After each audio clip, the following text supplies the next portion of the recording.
देखिए, मोदी सरकार के दूसरे कार्यकाल का ये आखिरी पूर्ण बजट है। इस साल 9 राज्यों में विधानसभा चुनाव होने हैं, तो अगले साल लोकसभा चुनाव है और इसीलिए इस बार के बजट को चुनावी बजट भी कहा जा रहा है। माना यह जा रहा है कि चुनावी साल में मतदाताओं को लुभाने के लिए वित्त मंत्री निर्मला सीतारमण सौगातों की बौछार कर सकती हैं। देखिए रिपोर्ट।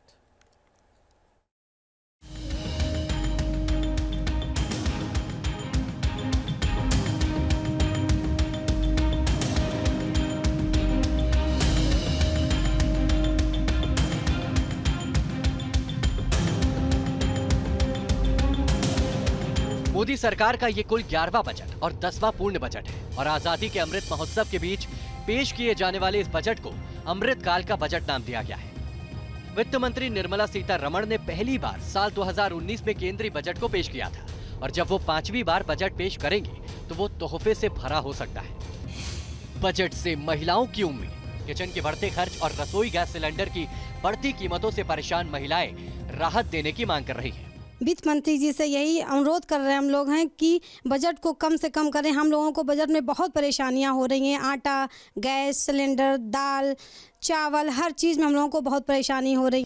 सीनियर सिटीजन्स को भी मिलेगी राहत। बुजुर्गों की लिविंग कॉस्ट में भी तेजी से इजाफा हुआ है। सीनियर सिटीजन्स भी बजट से टैक्स और कंप्लायंस के बोझ में भी कमी लाने की उम्मीद जताई है। मेरी उम्मीद यह है सीनियर सिटीजन के लिए कोई पैकेज आना चाहिए। इस तरह से जैसे हमारी जो सेविंग है बैंक की, जो सेविंग अकाउंट वगैरह हमारे हैं उनमें बहुत कम मिलता है, उनमें इंटरेस्ट हमें कुछ ज्यादा बढ़ाया जाए।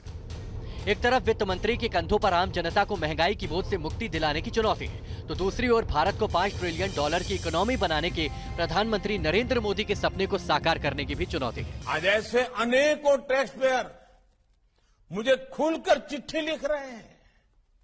मुझे खुशी है कि देश में एक बड़ा वर्ग देश को रेवड़ी कल्चर से मुक्ति दिलाने के लिए कमर कस रहा है।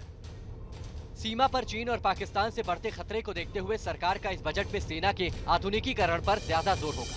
साल 2024 में होने वाले लोकसभा चुनाव की घोषणा होने में 400 से भी कम दिन बचे हैं। उससे पहले देश के 9 राज्यों में विधानसभा के चुनाव होने वाले। विधानसभा के चुनाव साल 2024 के लिए सेमीफाइनल माना जा रहा है। ऐसे में देश की जनता को उम्मीद है कि निर्मला सीतारमण के पिटारे से लोक लुभावन सौगात मिलने वाली है।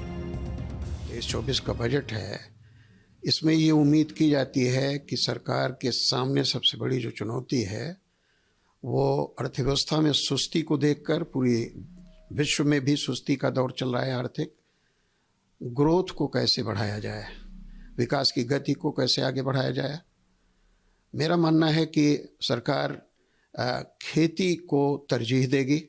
हम उम्मीद ये कर रहे हैं कि पहली बात तो जीएसटी को कुछ कम किया जाए और टैक्स स्लैब बढ़ाया जाए। फिलहाल तो 2 चीज़ें हमारी डिमांड है। टैक्स स्लैब की क्या उम्मीद है?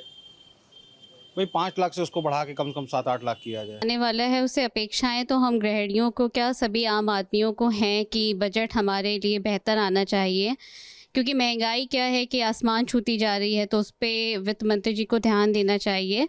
और ऐसी हम आशा भी करते हैं कि जो आने वाला बजट है वो हम लोगों के लिए अच्छा होगा। दुनिया में छाई आर्थिक मंदी के बीच वित्त मंत्री निर्मला सीतारमण का ये बजट भारतीय अर्थव्यवस्था के लिए बेहद अहम माना जा रहा है। चुनावी बजट माना जा रहा है कि मोदी 2.0 का आखिरी पूर्ण बजट से आम आदमी के साथ सभी वर्गों को वित्त मंत्री निर्मला सीतारमण बड़ी सौगात दे सकती है। Team news nation.